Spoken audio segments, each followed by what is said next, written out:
Today I'm going to explain how the fundamental practice in Buddhism is literally the number one most important skill you can develop in life as a human. And there's nothing woo-woo or spiritual or mystical about it. It's really pure human psychology. And if you're not familiar with the fundamental kind of origin of Buddhism, the very basic idea is that the Buddha's project in life was trying to figure out how to reduce human suffering. That is where all of Buddhism came from. He just had this fundamental question of looking around him, seeing all these people starving on the street and dying and sick, and he just wondered, what can we do about all this? How can we ease suffering in the world? And so that's where he went on his whole journey of studying the human condition and, going toward enlightenment to figure out the solution. How do we fix suffering? And so the basic idea here is that if you fight reality, you will suffer. That's it. That's the core of Buddhism. And that's what he discovered, essentially, after all this study. That the cause of all suffering is wishing that reality were different. Wishing that this present moment were different in some way, right? So it could be, my leg is painful. I wish I were not experiencing pain in my leg right now. I'm hungry. I wish I were eating food right now. I have this delicious ice cream cone that I'm eating, but it's melting, and I know it's not going to last forever, and I wish that it would last forever because it's so tasty. There's only one cookie left, but I wish I had 5 cookies because they're so good, right? My loved one died. I wish they had lived forever. So, you might have heard this kind of pop Buddhism idea that Buddhism says life is suffering. And that's not quite true. Really, Buddhism is just saying, when you look around, objectively speaking, life is full of challenges, right? Big and small. Every day is full of challenges. And so if you approach those challenges in an unskillful way, you will suffer. That's what Buddhism is saying. But it's also very hopeful. It's saying the Buddha did a lot of study and figured out some specific tips for how to stop the suffering. So if you approach these challenges of life in a skillful way, you will not suffer.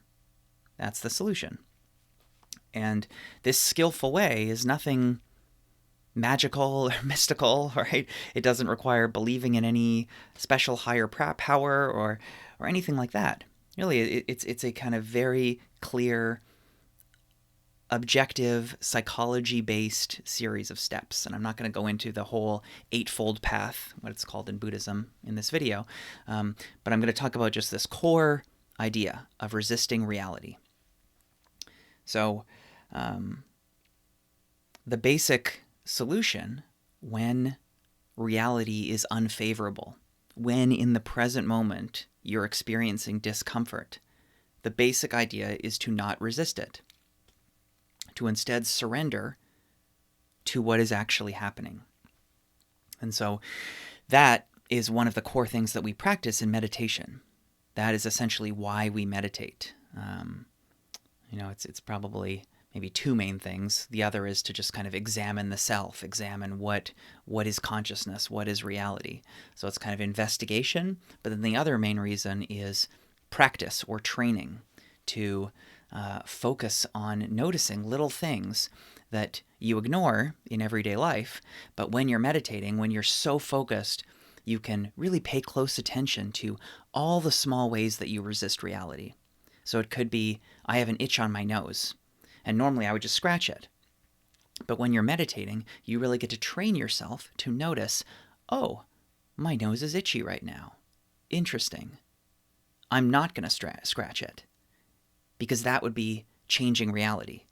Instead, I'm going to be with reality as it is. I'm going to notice, there's an itch. Interesting. And in fact, I'm not just going to leave it there. I'm actually going to zoom in even more. I'm going to examine it with a magnifying glass. So it's kind of the opposite of what we usually do of let me go away from the pain, let me change the pain, let me push the pain away, let me solve the pain. Instead, I'm going to examine the pain. I'm really going to go into it in detail and say, what is itchiness? What is it like to have an itchy nose? Let me really examine, like, if I zoom in all my awareness onto the nose, I can kind of imagine, like, at a microscopic level, there are like these little hairs or little kind of ridges of skin, and maybe like a tiny follicle of dust fell on that ridge, and that's kind of exciting those little nerve endings. And that's all that's happening. Wow, a little piece of dust on nerve endings. That's what I'm calling an itch. That is the thing that I want to go away, this little thing of dust, right? And if you can really see it that way, it's like, maybe I don't have to scratch it. That's actually not that bad. I can live with little dust on my nerve endings, right?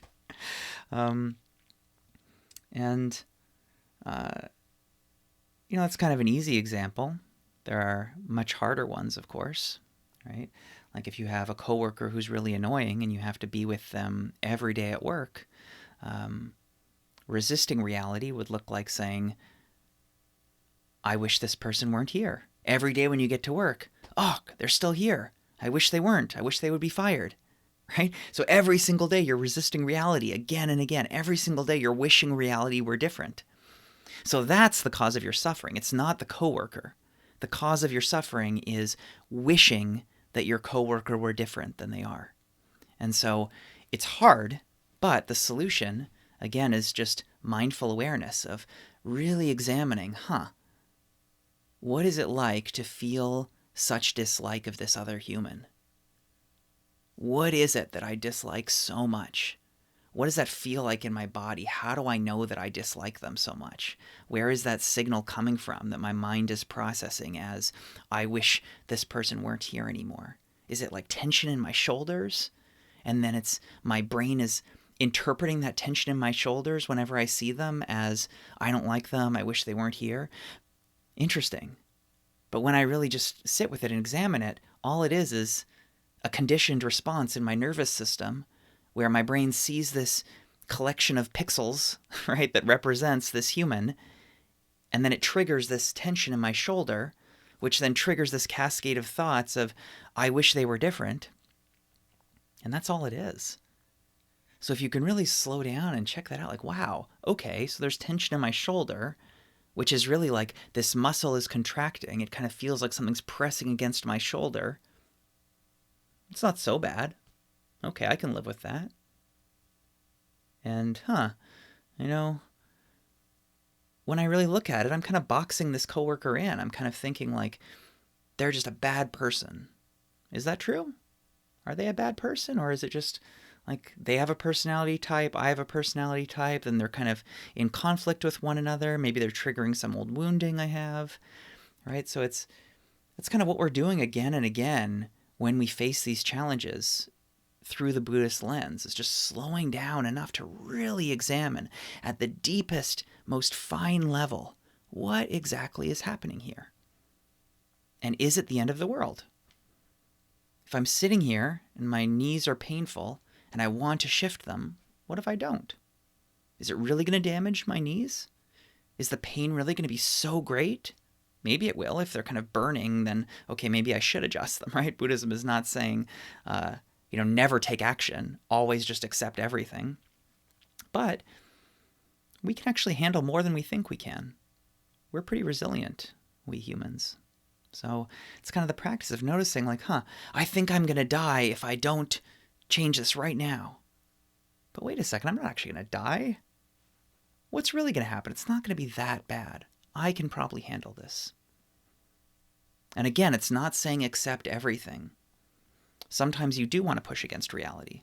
If you see someone being attacked in front of you and you have it in your power to stop that or call the police, yeah, maybe you want to do that, right? But it's more about, are you pushing against reality in a way that is not effective, right? Like if this coworker is not going to change, then every day hoping they're going to change or wishing they would change is kind of like pushing against a rock and hoping the rock is going to move, and it never does. You're just hurting your hand, right? And so you might have heard some of this stuff before, but I really want to emphasize just how powerful it can be, because I promised at the beginning of this video that this is literally the number one most important skill you can possibly develop in life, right? And I'll give you an example.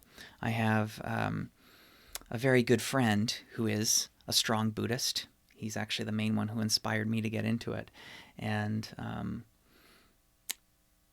he just refinished his whole basement. Put a lot of months of work into this project. It's like just a crazy amount of work. And we had some big rains recently in Portland, and his basement flooded just as he was finishing it. It was wild. Like the day after he finished finally installing the cabinets, it flooded. And he ended up having to tear up all the tiling, the whole floor, reinstall the cabinets. Just so much work right after he had finished it. And when he saw the extent of the flooding, he cried. This was, a really potent experience. It was really frustrating. Even though he's a Buddhist who's been practicing for many years and gone on many long retreats, he still cried. Because Buddhism is saying, be with reality as it is. It's not saying that you have to be a completely stoic robot and just perfect calmness all the time. It's saying, be with reality. And the reality here is, wow, this was really sad. This was a really frustrating experience. So the effect of this reality is tears are coming. Feeling grief that this happened. So it's okay to fully feel that grief, to just be with reality. Wow, this is so hard right now. This thing happened. And he leaned on his practice. And he was able to sit there and really be mindful and meditate on it and just notice, okay, this thing happened that is so hard. I cried about it. I don't often cry like this, right? And this affected me so deeply. And this is so unfortunate. It feels so unfair. And this is an opportunity for me to practice. This is an opportunity for me to really stretch my boundaries and practice being with reality as it is, without trying to change it, without wishing it were different.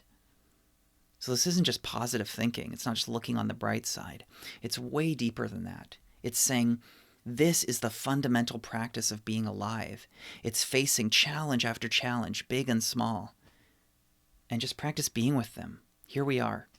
Here is another facet of reality, another facet of myself to discover. Wow. Here, with this particular type of challenge that I'm dealing with, maybe today it's overwhelm. Maybe tomorrow it's anxiety. The next day it's loneliness. The next day it's anger. Whatever it is. Each is an opportunity for me to grow a different part of myself, for me to flex this muscle of accepting reality, surrendering, not fighting, not trying to push that rock. Just saying, okay, today's a rock. Today is anxiety. Today this is my challenge. Today the challenge is loneliness. That's what I'm doing today. I'm being with loneliness. I'm being lonely right now. I'm not trying to change it. I'm just accepting, okay, this is what loneliness is like. This is what it's like when my basement floods. Okay. And, yeah, you can learn from it. You could say, well, maybe next time I need to strengthen my pipes or, whatever it is so that the flooding is less likely. Maybe next time, I need to, go to more meetup events and strengthen my friendships so that I'm less lonely, right? I'm allowed to take action based on this, but right now I'm going to accept it. Right now I'm going to be with the loneliness. I'm going to be with that for a while, maybe 20 minutes, just sitting here being lonely. Maybe I go for a walk, just really being with loneliness. And then when I get home, maybe I can call a friend. But there's something so valuable about that practice, of seeing it as a practice. This isn't just something crappy that happened to me. Yes, it's crappy, and yes, this is another opportunity to practice. And just imagine how powerful you would be if you could master this skill. Imagine what your life would be like if every challenge you faced, you could say, okay, this is today's challenge. I was fired at work. Okay. That business that I was trying to start completely failed. Okay. My car broke down. Okay. And you have to be really careful here because this isn't repression. It's not saying, la la la, I'm fine, plugging my ears, the house is burning down around me, yay, right? That's toxic positivity. That is not at all what Buddhism is saying.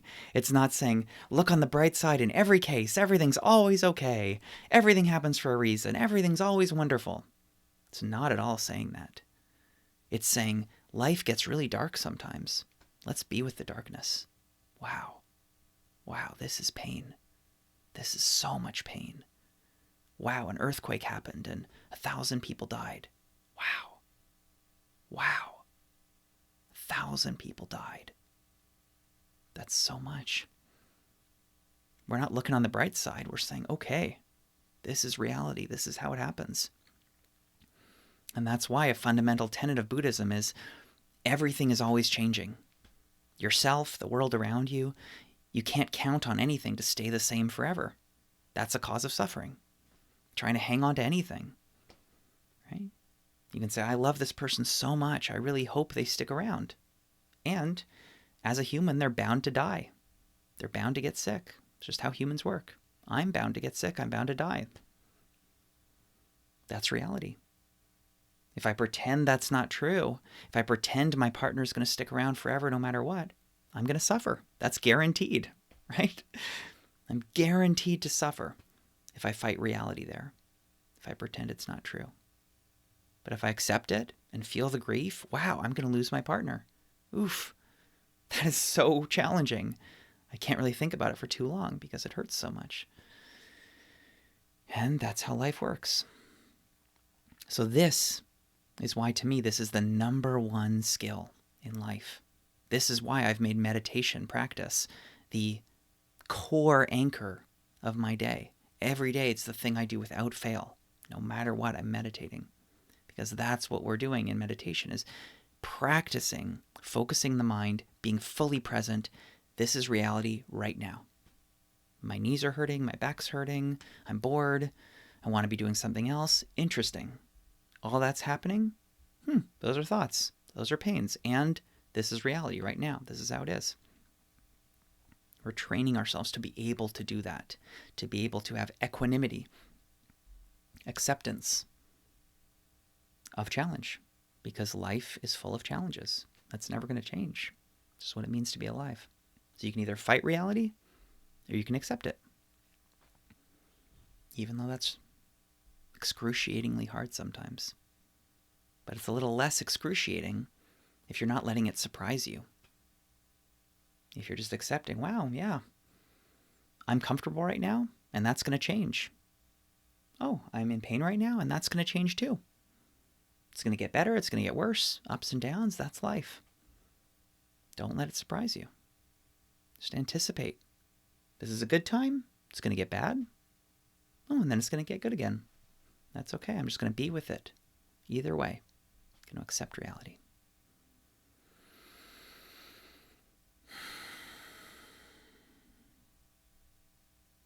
Thanks for watching.